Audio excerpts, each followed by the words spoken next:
Hello student, welcome to our study channel super classes. जैसा कि अब तक की वीडियोस हमने आपको बताया कि कैसे पोइट्री में क्या क्या पढ़ाना है। अब नेक्स्ट चैप्टर आज हम आपको पढ़ाएंगे द पासिंग ऑफ आर्थर।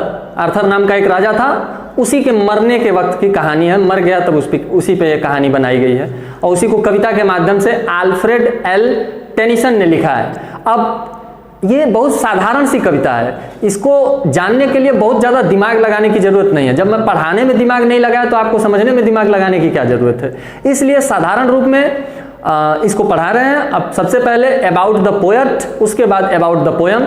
अब इसमें अबाउट द पोएट आपकी स्क्रीन के सामने नीचे दिख रहा है। इसमें पहली लाइन है, Alfred Lord Tennyson was born at Somersby in 1809। 1809 में अल्फ्रेड एल टेनिसन का जन्म सोमर्सबी नामक स्थान पे हुआ था। He was educated eight Trinity college. उनकी जो भी शिक्षा दीक्षा हुई थी वो ट्रिनिटी कॉलेज, कहाँ पे है, कैम्ब्रिज स्थान पे एक ट्रिनिटी कॉलेज नाम का विद्यालय, वहीं से इन्होंने अपनी शिक्षा दीक्षा को ग्रहण किया था। आगे है, he was a reputed representative poet of the Victorian age. Victorian era के सबसे सम्मानित कवियों में से एक थे, ये सर्वश्रेष्ठ थे उनमें। आगे है, he was a poet laureate. Laureate मतलब होता है उपाधि प्राप्त करना, तो कवि की उपाधि इन्होंने 1850 अंटिल हिज डेथ इन 1892, यानी इनकी मृत्यु हुई 1892 में। तब से 1850 से लेकर 1892 तक पोएट की उपाधि, कवि की उपाधि इनको प्राप्त हुई। अब आगे स्क्रीन पे देखिए अबाउट द पोएम। उसमें क्या है, this poem is an extract from Alfred Lord Tennyson's longer poem mart D Arthur. Mart D Arthur नाम के एक राजा पे जो लॉन्गर पोएम, लंबी कविता लिखी है इन्होंने अल्फ्रेड एल टेनिसन ने, उसमें का एक छोटा सा भाग आपके सिलेबस में दिया हुआ है, एक छोटी सी पोएम। फिर आगे है, the poet describes that the wounded King Arthur is going with his 3 queens of his mysterious journey. एक रहस्यमयी यात्रा पे जा रहे थे अपनी 3 रानियों के साथ। कौन? Morte d'Arthur. उसी में पोएम डिस्क्राइब की गई है। आगे है, he advises his faithful knight Bedivere to have consolation and to pray to God for the peace of his soul. मरने की अवस्था में थे तो अपने इकलौते बचे हुए सरदार जिसका नाम था बिडिवर, उसी को ये सांत्वना दे रहे हैं और कह रहे हैं कि मेरी आत्मा की शांति के लिए तुम क्या करो, प्रार्थना करो। और उसके बारे में भी बताते हैं, आगे दिया, ही also tells him about the power and miracles of the prayer. बता रहे हैं कि प्रार्थना करने के क्या क्या लाभ हैं, जैसा कि चमत्कार उसके क्या है, क्या क्या शक्ति होती है प्रार्थना से, यही इस पोएम के माध्यम से बताया गया है। तो अब इसमें आइए, पहला स्टेंजा जो है आपके सामने हम समझा रहे हैं। इस स्टेंजा में हमने आपको पहले ही बताया कि क्या कहा गया है कि जब राजा जो हैं वो मृत्यु शैया पर लेटे हुए हैं, अपनी 3 रानियों के साथ जा रहे हैं और उसमें एक लड़ाई हुई है। उस लड़ाई में सिर्फ एक सरदार, वफादार सरदार बिडिवर नामक, उसका नाम था बिडिवर, उसी को समझा रहे हैं कि प्रार्थना करने के क्या क्या गुण होते हैं, जैसा कि पोएम में हमने बताया आपको। तो पहली लाइन है, and slowly answered Arthur from the barge. जब राजा बिडिवर उस, बार्ज मतलब क्या होता है, एक छोटी सी नाव, बार्ज मतलब छोटी सी नाव, और ये आर्थर उनका नाम ही था। और स्लोवली मतलब होता है धीमे से, आंसवर्ड मतलब बोले, जवाब दिए। And slowly answered Arthur from the barge. Bedivere से राजा आर्थर क्या कहते हैं, धीमे स्वर में कहते हैं उस नदी के किनारे से, नाव के ऊपर से क्या कहते हैं, द ओल्ड आर्डर चेंजेथ। ये चेंज का लैटिन वर्ड चेंजेथ होता है, यील्डिंग प्लेस टू न्यू। इसमें देखिए, द ओल्ड आर्डर मतलब पुराना नियम, जो पुराना नियम है वो चेंजेथ क्या होता है, बदलता है। चेंजेथ मतलब बदलना, यील्डिंग प्लेस टू न्यू, और नए नियम को क्या देता है, प्लेस देता है, स्थान देता है। अर्थात वो समझा रहे हैं कि परिवर्तन ही संसार का नियम है, और जो पुराने नियम होते हैं, जो पुराने ख्यालात होते हैं वो बदलते हैं और नए को स्थान देने के लिए वो क्या करते हैं, परिवर्तित होते हैं। एंड गॉड फुलफिल मतलब क्या होता है, पूर्ति करना, हिमसेल्फ इन मेनी वेज। कह रहे हैं कि और जो राजा है वो कहता है कि and God fulfils himself in many ways. जो भगवान होते हैं वो अपनी इच्छाओं की पूर्ति स्वयं से कर लेते हैं, किसी और की जरूरत नहीं होती है, वो अपनी इच्छाओं की पूर्ति स्वयं कर लेते हैं। Lest one good custom should corrupt the world. Lest मतलब हमने आपको बताया क्या होता है, कहीं ऐसा न हो कि, कह रहे हैं कि लेस्ट वन गुड कस्टम, कस्टम मतलब होता है रीति रिवाज, शुड करप्ट, करप्ट मतलब नुकसान न कर दे, भ्रष्ट न कर दे। Lest one good custom should corrupt the world, कहीं ऐसा ना हो कि एक अच्छी परंपरा पूरे संसार को नष्ट न कर दे, खराब न कर दे। फिर से सुन लीजिए इसको।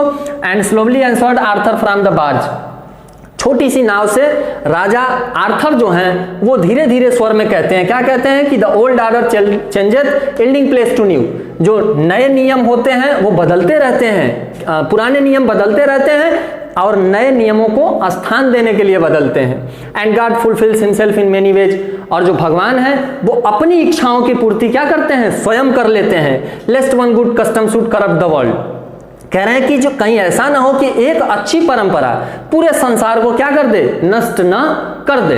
अब इसके बाद फिर दूसरा जो है कि स्टेंजा आपके सामने आएगा, उसमें भी इसी तरह का डिफिनीशन है।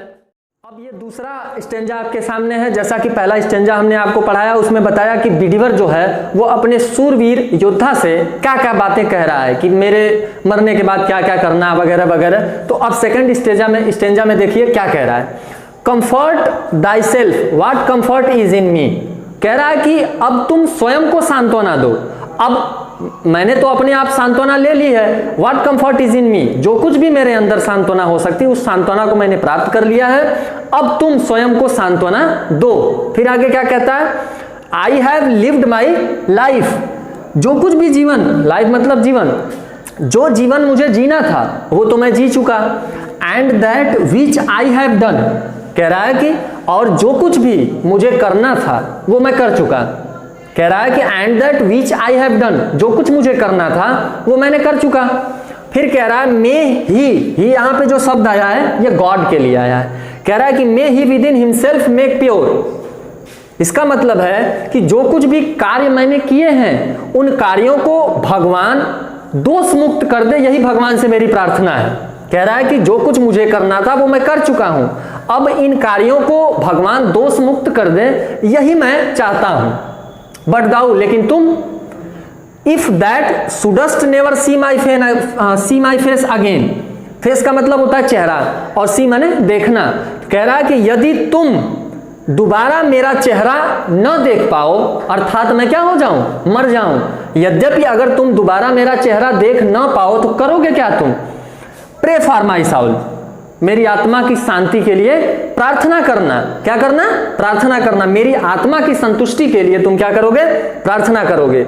मोर things are wrought by prayer, ये रॉट का मतलब होता है संभव, अब प्रेयर माने प्रार्थना। तो कह रहा है कि more things are wrought by prayer, बहुत सी ऐसी चीजें हैं जो प्रार्थना से क्या हो सकी हैं, संभव हो सकी हैं। आगे की लाइन भी इसी में है, then this world dreams of, जितना, ड्रीम मतलब कल्पना करना, जितना कि यह संसार कल्पना नहीं कर सकता उतनी चीजें प्रार्थना से संभव हो सकेंगी।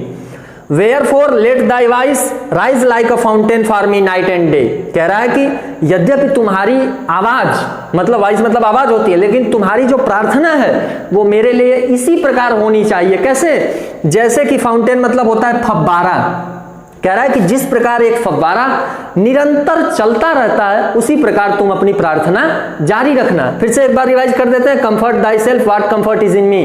राजा जो आर्थर है वो बिडिवर अपने सूरवीर योद्धा से कहता है कि जिस प्रकार मैंने स्वयं से सांत्वना प्राप्त कर ली है उसी प्रकार तुम भी खुद से क्या करो, सांत्वना प्राप्त कर लो। I have lived my life, मैं तो अपना जीवन व्यतीत कर चुका हूं, जो कुछ जीना था मैं जी चुका। And that which I have done, जो कुछ मुझे करना था वो मैं क्या हो गया, कर चुका हूं। May he within himself make pure, अब भगवान मेरे कार्यों को शुद्धि प्रदान करे या फिर भगवान मेरे कार्यों को क्या करे, दोष मुक्त कर दे। बट दाऊ, लेकिन तुम क्या करोगे, if that shouldst never see my face again, यदि अगर तुम मेरा चेहरा दोबारा नहीं देख पाओगे तो तुम क्या करोगे, प्रे फॉर माई साउल, मेरी आत्मा की शांति के लिए क्या करोगे, प्रार्थना करोगे। More things are wrought by prayer, बहुत सी ऐसी चीजें हैं जो प्रार्थना से संभव हो सकी हैं। Then this world dreams of, ये संसार कल्पना नहीं कर सकता कि कितनी चीजें प्रार्थना से संभव हो सकी हैं। Wherefore let thy voice rise like a fountain for me night and day, कह रहा है कि तुम प्रार्थना उसी प्रकार से मेरी करना जिस प्रकार एक फव्वारा निरंतर चलता रहता है। अब एक पैसेज पहले पढ़ाया हमने, दूसरा पैसेज अभी पढ़ाया। अब इसके बाद और सबसे ज्यादा जरूरी बात यह है कि पहला से स्टेंजा इसका 2010, 11, 12, 17, 18 में पूछा गया था, मोस्ट इंपॉर्टेंट था। और ये 2011, 13, 15 ये भी इंपॉर्टेंट है। ये दोनों पैराग्राफ स्टेंजा जो हमने आपको पढ़ाया ये मोस्ट इंपॉर्टेंट है। और उससे इंपॉर्टेंट तीसरा वाला स्टेंजा आपके सामने अभी आ रहा है आगे नेक्स्ट। तो ये जो लास्ट पैसेज है, लास्ट स्टेंजा, इसको आप डिफाइन करते हैं। ये देखिए, for what are men better than sheep or goats that nourish a blind life within the brain. यहां पे जो राजा आर्थर है वो बिडीवर से कहता है कि जो मनुष्य विद इन द ब्रेन, दिमाग होते हुए भी उनके पास ब्लाइंड लाइफ जीते हैं, मतलब अंधा जीवन जीते हैं। क्यों? अगर उनके पास आध्यात्मिक ज्ञान नहीं है तो वो शीप आर गोट्स, भेड़ और बकरियों के समान जीवन जीते हैं। साधारण बात में समझिए कि जिन व्यक्तियों के पास आध्यात्मिक ज्ञान नहीं है, भले ही उनके पास दिमाग है, तो जिन व्यक्तियों के पास दिमाग होते हुए भी आध्यात्मिक ज्ञान नहीं है वो मनुष्य शीप आर गोट, भेड़ और बकरियों की तरह जीवन व्यतीत करते हैं, अर्थात पशु के समान जीवन व्यतीत करते हैं। अब देखिए, इफ नोइंग गॉड, यद्यपि भगवान को जानते हुए, नो माने जानना, यदि भगवान को जानते हुए भी they lifted hands of prayer both for themselves at those who call them friend.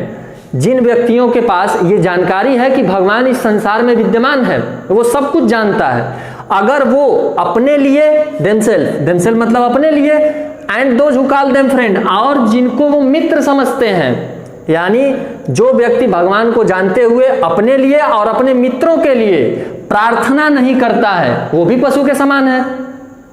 अब लास्ट में इन्होंने कहा, for so the whole round earth is in every way bounded by gold chain about the feet of God. इसमें क्या कहा गया है कि far so the whole round earth is in every way. ये राउंड मतलब गोल, अर्थ मतलब क्या? पृथ्वी। एवरी वे मतलब प्रत्येक रूप में, सभी प्रकार से।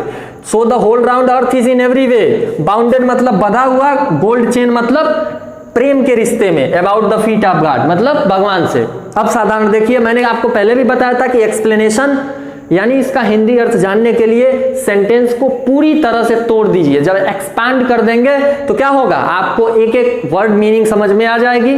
उसके बाद सीधे सीधे इसका ट्रांसलेशन कर लेंगे और अर्थ वास्तविक में आपके सामने होगा। तो far so the whole round earth is in every way bounded by gold chain about the feet of God. ये जो पूरा संसार है भगवान से एक प्रेम के बंधन में बंधा हुआ है। ये जो पूरा संसार है, ये जो पूरी पृथ्वी है, ये भगवान से प्रेम के बंधन में बंधा हुआ है।